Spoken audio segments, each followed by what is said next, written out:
Here's a look at some of the guys. Rashad Cheney from Georgia. This is a guy who Georgia and Alabama both not only wanted but had committed, but he left them to be a Gopher.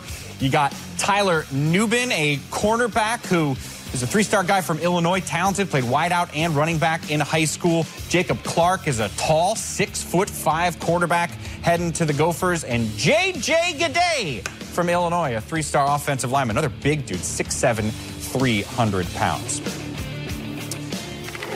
The head coach of the Gophers, PJ Fleck, joins us now. And PJ, this is, again, back-to-back years, a really impressive class for Minnesota, especially when you look historically at what the Gophers have done on signing day. What's the biggest reason that recruits are buying what you're selling? Well, I think it's all about people. I think that's what recruiting is in general. You know, you have places, you have buildings, you have all those things, but it comes down to people, and people are what make other people better. And that's why I think people are coming to be a part of the row the boat culture here at the University of Minnesota. Then you throw in one of the best cities in America, you throw in one of the best universities in the Big Ten, and then I think you have a combination that is so attractive to a lot of people. And we're just so proud of the highest ranked consecutive classes we've had here in the internet era at the University of Minnesota. Looking through this roster, some decent amount of talent at the defensive line position, huh? Who are some of the guys that jump out to you? Well, the big thing this year, we wanted to really weigh heavily on the defensive side of the ball. If you saw last year, we took 7 offensive linemen. We did a lot of things offensively with a lot of skilled players. This year, we wanted to make sure that we really loaded up on the defensive line and the interior and exterior, and then also on the back end and the secondary on safety and corner. So, you know, I think Rashad Cheney obviously highlights the class just in terms of how much attention he gets. He's strong, he's explosive, he's twitched, he's got a high motor. Deangelo Carter is a young man who I think is just exceptional. He's one of the under-the-radar guys, won a state championship down in Georgia. He was the player of the game in the state championship game defensively. MJ Anderson from the St. Louis area at defensive end does a great job. Keontae Shad is a young man who's a junior college player that's originally from Madison, Wisconsin, so we're really excited to get him. Devient Harris is a big-time defensive end, really twitched. Now, not the biggest guy, but incredibly twitched, very athletic from the St. Louis area as well. And then we have an in-state guy by the name of Logan Richter, who's really big. I mean, he's about 6'4", 320, that can really sit in the middle on the defense at nose guard and really clog up some gaps. You know, I mentioned a second ago Jacob Clark. He's one of 2 quarterbacks you're bringing along with Cole Kramer. Fans are always interested in the quarterbacks for obvious reasons. What should your Gopher fans know about these guys? Well, I think they're both really talented young men. You know, Cole Kramer came to our camp. He's an in-state young man, and we had a bunch of 4-star, whatever you want to call them here. And if you didn't know who anybody was and you didn't know their star, you'd probably point out that Cole Kramer is probably the best one. And that's why we want to always see our quarterbacks. We always want to have them in camp multiple times. We always want to see them multiple times because that's a position you don't want to be wrong in whatsoever.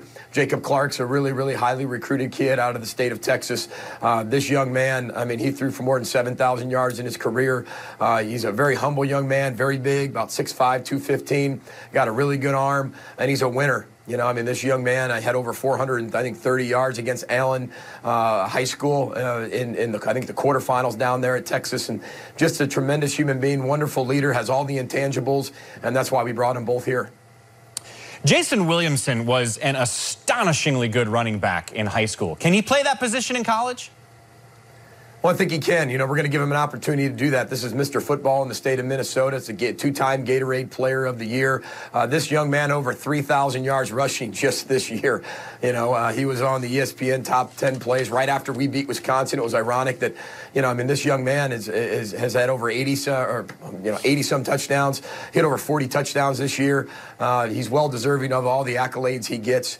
He led his high school to back-to-back state championships, and you know, we have 7 state champions in this class, which I think is incredibly important as you're rebuilding a program and you want to bring championships back to the University of Minnesota that hasn't been done in 51, 52 years. You've got to be able to recruit champions that know how to be able to do it. Okay, explain something to me, because you're a very good recruiter and I've never done it. How does a long snapper like Brady Weeks get the attention of a guy like PJ Fleck? Well, when you have a senior long snapper that's pretty much one of the best in the country and he's leaving, you make sure you get that position right, because the last thing a head coach wants to do is really worry about the long snapping, kicking, or holding position. And the long snapper never gets any credit. It was funny. He was here for his official visit. Brady Weeks is making his introductions and says, "My name is Brady Weeks. I'm a long snapper. This should be the last time you ever hear my name." And it was, and that's exactly what it is. He's the #1 long snapper in the country. We had to go out there. A lot of people won't scholarship a long snapper right off the bat, but we felt he was the best in the country, and now we have it, and you can almost push it aside and not have to worry about it for another 4 years, you hope. Give me an idea, how do the feelings compare winning a football game that you want to win and winning a battle for a recruit you really wanted? How do those feelings feel similar or different?